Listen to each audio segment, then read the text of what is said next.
నమస్తే, welcome to Suman TV. నేను పద్మిని. ప్రస్తుతంతో పాటు అడ్వకేట్ నాగేశ్వరరావు గారు ఉన్నారు. మాట్లాడదాం. సార్ నమస్తే సార్.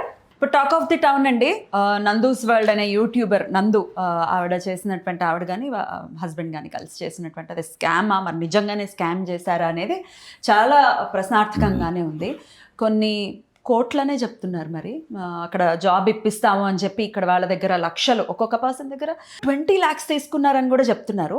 మీకు ఆఫీస్ లండన్లో కూడా మీకు ఆఫీస్ ఉంది, దుబాయ్లో ఉంది, అమెరికాలో కూడా ఉంది. అయితే లండన్లో మీకు ఉంది కాబట్టి అక్కడున్న లాస్ ప్రకారం ఎట్లా ఉంటుందండి అక్కడ? అంటే ఇక్కడ మరి ఆల్రెడీ డబ్బులు పే చేసేసిన వాళ్ళకి మరి న్యాయం జరుగుతుందా?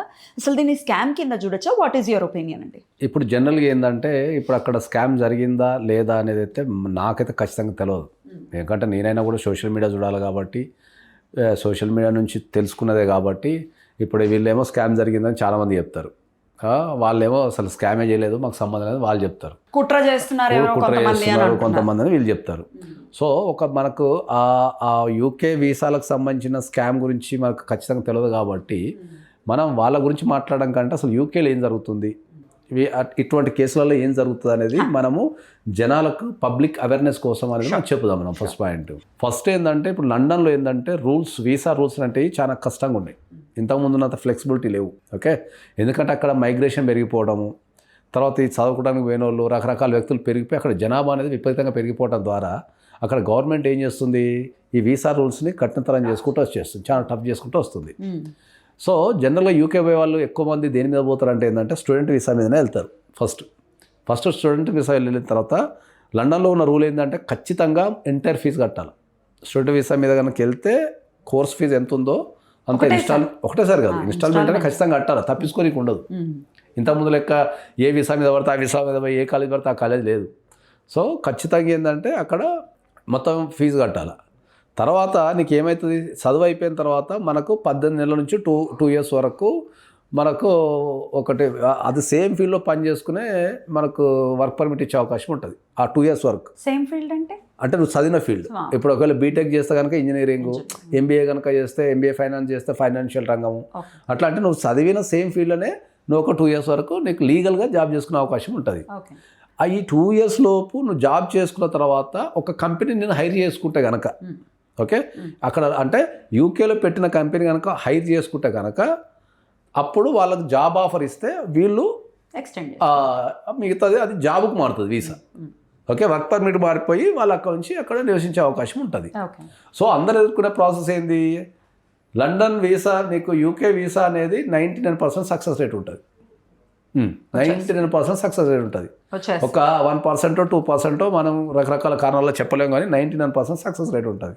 సో అందరూ ఇమీడియట్లీ యూకేకి వేసుకుంటారు. First point. స్టడీస్ అయిపోయిన తర్వాత మళ్ళీ ఆ 2 years అయిపోయిన తర్వాత చాలా మందికి జాబులు లేవు. అక్కడ చాలా మందికి జాబులు లేవు. తిరిగి వచ్చేయాలి కదా, తప్పకుండా తిరిగి రావాలి.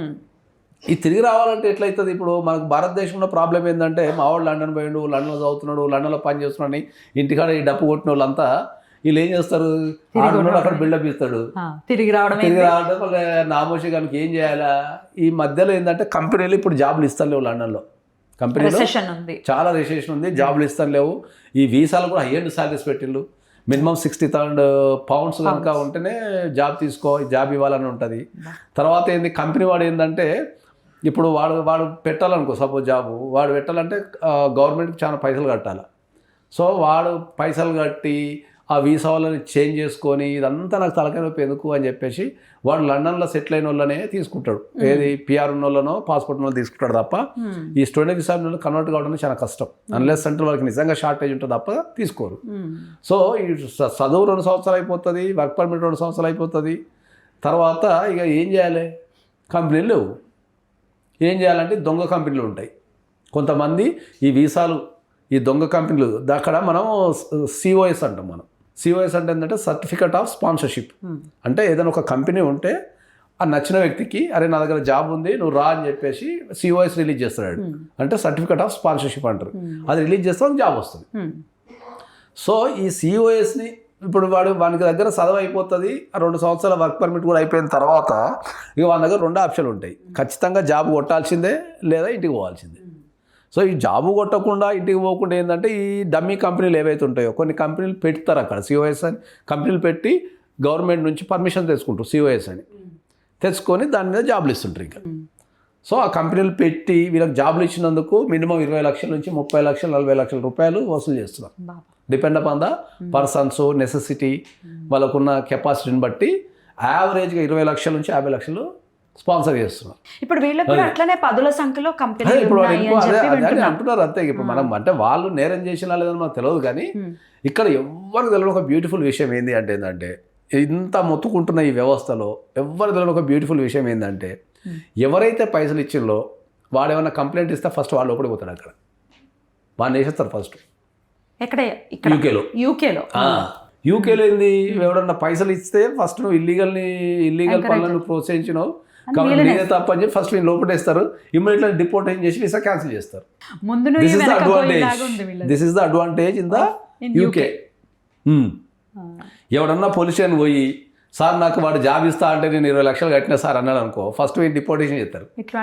నువ్వు ఇల్లీగల్ పని చేస్తున్నావు వీడికి వచ్చి దేశంలో, నీకు జాబ్ రావాలంటే నువ్వు డైరెక్ట్ సంపాదించుకోవాలి, కానీ నువ్వు దొంగ సర్టిఫికేట్లు కొని జాబులు తెచ్చుకుంటావు అని చెప్పి ఫస్ట్ వీళ్ళు డిపోర్ట్ చేస్తారు. కంపెనీ ఎట్లా ఎంకరేజ్ చేస్తుంది అక్కడ గవర్నమెంట్? ఏది ఇప్పుడు ఎందుకు ఇప్పుడు నాకు కంపెనీ ఉంది, నా కంపెనీ యూకేలో ఉంది, నాకు సిఓఎస్ ఉంది, నేను అడ్వకేట్స్కి నేను సిఓఎస్ ఇవ్వచ్చు, అక్కడ నేను సిఓఎస్కి ఇవ్వచ్చు, ప్రతిదీ పేపర్ మీదనే ఉంటుంది. ఇప్పుడు నేను ఒక అడ్వకేట్ని కనుక నేను నియమించుకుంటే నేను ప్రతి నెల జీతం వేయాలా, ఖచ్చితంగా జీతం వేయాలా, గవర్నమెంట్కి ట్యాక్స్ కట్టాలా. ఒక నెల ట్యాక్స్ నేను 1500 to 2000 pounds కట్టాలా గవర్నమెంట్కి. ఒక నెలకు ఒక 1500 pounds అంటే it's nothing but 2 lakhs. 2 lakhs rupees నేను ట్యాక్స్ కట్టాలా. నిన్ను నియమించుకున్నందుకు నేను 2 lakhs రూపీస్ ట్యాక్స్ నెలకు. సంవత్సరానికి ఎంత కట్టాలా ఒక ఎంప్లాయ్కి? నిజంగా నాకు జెన్యూన్ రిక్వైర్మెంట్ ఉండి నాకు వర్క్ జరుగుతుందంటే నేను తీసుకుంటాను. ఇప్పుడు ఇప్పుడు నా ఆఫీస్ నుంచి నా 5 సిఓఎస్లు ఉన్నాయి, నాకు 5 నేను రిక్రూట్మెంట్ చేసుకోవచ్చు. నేను ఏమైనా తప్పు చేసిన అనుకో క్యాన్సిల్, నా వీసా క్యాన్సిల్ చేసేస్తారు, నా కంపెనీ క్యాన్సిల్ చేసేస్తారు, కంపెనీ మీద పెనాల్టీ కూడా ఇస్తారు. 60,000 pounds నుంచి పైకేసే అవకాశం ఉంది. ఇంకా నేను వేరే దేశస్తున్నా కాబట్టి, అంటే నాకు యూకే పాస్పోర్ట్ లేదు కాబట్టి నన్ను 14 years నుంచి లైఫ్ టైం జైలు వేసే అవకాశం కూడా ఉంది. అక్కడ యూకే సిటిజన్ ఉంటే కొద్దిగా అడ్వాంటేజ్. అక్కడ కనుక యూకే పాస్పోర్ట్ ఉండి ఇటువంటి క్రైమ్స్ చేసినా కూడా కొద్దిగా అడ్వాంటేజ్. అడ్వాంటేజ్ ఏంటంటే మనకున్నంత ఉండవు. ఫస్ట్ మనల్ని వేరే దేశంలో కూడా ఇమీడియట్ లోపటేసేస్తారు, తర్వాత వీసా క్యాన్సిల్ చేసేస్తారు, తర్వాత అంత చికాకు అవుతుంది. యూకే పౌరుని లోపటేసుడు ఇదంతా ఉండదు, కేసులు నడుస్తూనే ఉంటుంది. అది నడుస్తూనే ఆడ మన భారతదేశంలో స్పందించేంత స్పీడ్గా పోలీసులు అక్కడ స్పందించారు. ప్రతిదీ ఒక సిస్టమ్ ప్రకారం ఒక పర్ఫెక్ట్ ఇన్వెస్టిగేషన్ చేసుకొని వెళ్ళిపోతుంటారు తప్ప ఇప్పుడు మన భారతదేశంలో కనుక సార్ పలానా పైసలు తీసుకుంటే పక్కన ఎత్తుకొచ్చేటట్టు ఉండదండి. అది ముందు ఆయనక చూడకుండా మనకి ఫోన్ చేస్తారు, ఏం రా పలానా దగ్గర పైసలు తీసుకున్నావు అంటారు మన వాళ్ళు. అవును సార్ తీసుకున్నాడు, కథం అయిపోయినాడు. మన ఎందుకు తీసుకున్నావు తర్వాత విషయం వాడు పుట్టుకున్న వాడు చెప్పేలో మీరు ఎత్తుకొచ్చేస్తారు. అక్కడ అట్లా కాదు. అక్కడ ప్రతిదీ పక్కాగా ఎవిడెన్స్ అంతా సేకరించుకొని ఇది జరిగిందా లేదా అనేది మొత్తం తెలుసుకొని ఒక కంప్లైంట్ ఇచ్చిన తర్వాత 2 నుంచి 3 నెలలు పడుతుంది అది ప్రైమరీ ఇన్వెస్టిగేషన్ జరగడానికి. ఆ జరిగే క్రమంలో ఏమవుతుంది అంటే ఎవరైతే కంప్లైంట్ ఇస్తారో ఫస్ట్ వెళ్ళిపోతారు. ఒకవేళ వాడు ఇల్లీగల్గా ఇప్పుడు నువ్వు ఇల్లీగల్గా మనీ కట్టిన అర్థం నువ్వు ప్రోత్సహించే కదా, నువ్వే ఈ దేశానికి పెడ ఫస్ట్ వెళ్ళిపోతారు. వీడు కంప్లైంట్ ఇచ్చేది చేశారు. ఇంకా అయితే మరి వీళ్ళు ఇంతమంది మాట్లాడుకుంటున్నారు కదా, కంప్లైంట్ ఇచ్చిన వాడు లోపలికి పోతాడు విషయం, లేకపోతే వీసా క్యాన్సిల్ అయితే విషయం ఎవరికి తెలియదు. మీరు చెప్పేంత వరకు తెలియదు ఎవరికి. సో ఇప్పుడు వాళ్ళు చేసేది కూడా ఏం లేదు. అయితే అదే అంటున్నా నేను. ఇప్పుడు దానికి ఇప్పుడు నేనేం చెప్తా అంటే ఏంటంటే, ఇప్పుడు జాబులు ఇస్తే పైసలు ఇస్తే జాబులు పెడతా అనే ఒక విషయం మీద ఒక యూకేలో ఒక సంఘటన జరిగింది. ఇంత రాద్ధాంతం చేస్తున్నారు కదా. హైదరాబాద్లో గల్లీకు ఆఫీస్ ఉంది, గల్లీకు ఆఫీస్ ఉంది. 2 లక్షలు కడితే 3 లక్షలు కడితే జాబ్ వస్తుంది, హెచ్ఆర్తో మాట్లాడతాము, జాబ్ వస్తుంది, నీకు నెలకు అంత ఇస్తావు ఇంత ఇస్తావు అనేది గల్లీకు ఆఫీస్ ఉంది. యూకే కాబట్టి 2 లక్షలు తీసుకున్నారు, ఇండియా కాబట్టి 2 లక్షలు తీసుకుంటారు. ఏముంది చెప్పు, నాకు అర్థం కాదు. ఎవరి మైండ్ సెట్ మారాలా? ఎవరి మైండ్ సెట్ యువత మైండ్ సెట్ మారాలా? బ్యాక్ డోర్స్ పనిచేయవు. మన టాలెంట్ మన క్రియేటివిటీనే మనల్ని కాపాడుతుంది. కాబట్టి నేను టాలెంట్ పెంచుకుంటా, లేకపోతే మంచిగా చదువుకుంటా, మంచి మార్కులు తెచ్చుకుంటా, ఒక కొత్త ప్రయోగం చేస్తా, ఒక క్రియేటివిటీ. నువ్వు వీటి మీద దృష్టి పెట్టకుండా నువ్వు ఏదో చదువుతావు, దాని మీద నాకు జాబ్ రావటం లేదు, నేను జాబులు కొంటా అంటే ఏడ వర్కౌట్ అవుతుంది? ప్రపంచంలో నిజంగా జాబ్ ఉన్న దగ్గర ఎవరు కూడా పైసలు అడగడు. అవును కరెక్ట్. ఇప్పుడు నేను ఇన్ని కంపెనీలు నడిపిస్తున్నా కదా, నాకు జాబ్ చేసిన వాళ్ళు దొరుకుతలేరు. నేను కాలు పట్టుకొని బతిలాడుతా రండి అయ్యా పని చేస్తా అంటే దొరుకుతలేరు. నేను ఎందుకు పైసలు తీసుకుంటా? అయితే ఇప్పుడు వాళ్ళు డబ్బులు కట్టేసిన వాళ్ళకి అక్కడ ఎలాగో న్యాయం జరగదు అంటున్నారు. పోనీ ఇక్కడ ఇండియా నుంచి వాళ్ళు ఒకవేళ ఇండియా నుంచి ఎట్లా చేస్తారు? ఎట్లా చేస్తారు? జరిగిన క్రైమ్ యూకేలో జరిగిన క్రైమ్ యూకేలో ఇక్కడ వేయడానికి ఉండదా? ఎట్లా చేస్తాం ఇండియాలో? ఇప్పుడు ఇండియాలో మీకు అర్థమయ్యే భాషలో యూకేలో యాక్సిడెంట్ జరిగింది అనుకో, ఇండియా వచ్చి కంప్లైంట్ ఇస్తారా? ఇవ్వం కదా. క్రైమ్ లో సింపుల్ లాజిక్. అది ఇండియాకి రిలేటెడ్ ఏం లేదు. So there's ఇండియాకి nothing to do. రిలేటెడ్ ఏం లేదు. ఇండియాకి రిలేటెడ్ ఏం లేదు. ఒకవేళ ఇది యూకే గవర్నమెంట్ ఒకవేళ సీరియస్ గా తీసుకుంటే, ఒకవేళ నిజంగానే స్కామ్ గనక ఇలా జరిగి ఉంటే నందు వాళ్ళ ఫ్యామిలీ మీద ఎటువంటి యాక్షన్ తీసుకుంటారు? అసలు ప్రపంచంలో ఉన్న లోపాలన్నీ యూకేలో ఉంటాయి. మీకు మీరంటే మీకు ఇమిగ్రేషన్ మీద అవగాహన లేదో కానీ ప్రపంచంలో ఉన్న లోపాలన్నీ యూకేలో ఉంటాయి. ఇంకా ఎన్ని లోపాలు అంటే లోపాలు ఉంటాయి. చక్కగా వాడుకోవచ్చా? లోపాలు చాలా ఉంటాయి కాబట్టి మన యూకే గురించి ఎంత తక్కువ మాట్లాడడం అంత వచ్చింది.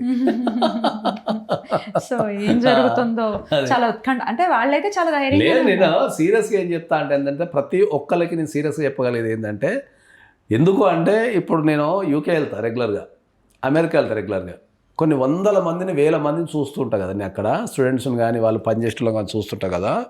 నేను ఏం చెప్తా అంటే ఏంటంటే, మీరు అప్పులు చేసి లోన్లు తీసుకొని ఏదో సాధిస్తామని ఆ దేశానికి పోయి ఆ వీసాలు చక్కగా లేక ఆ పరిస్థితులు చక్కగా లేక ఆడ పార్ట్ టైం జాబులు చేసుకుంటూ నిద్ర లేక తిండి లేక ఏదో బిల్డప్ ఇచ్చిన ఎత్తుబాట నేను ఈ భారతదేశం ఏం సంపాదించుకుంటారు? ఏదైతే లీగల్గా సంపాదించుకుంటున్నారా?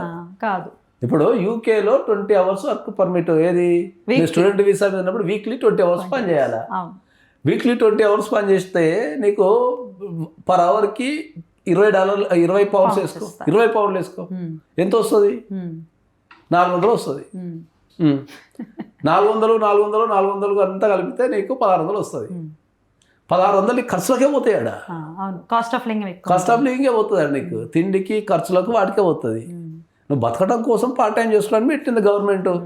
ఏదో నీకు కొద్దిగా ఎక్స్ప్లోర్ వస్తుంది, వాళ్ళకి కొద్దిగా ఎంప్లాయ్మెంట్ తక్కువ చీప్లో దొరుకుతుంది చెప్పి పెట్టింది తప్ప మన వాళ్ళు ఏం చేస్తారు? ఈ 20 hours తీసి పడేసి మనకు డైలీ 10 గంటలు 12 గంటలు చేస్తారు డైలీ.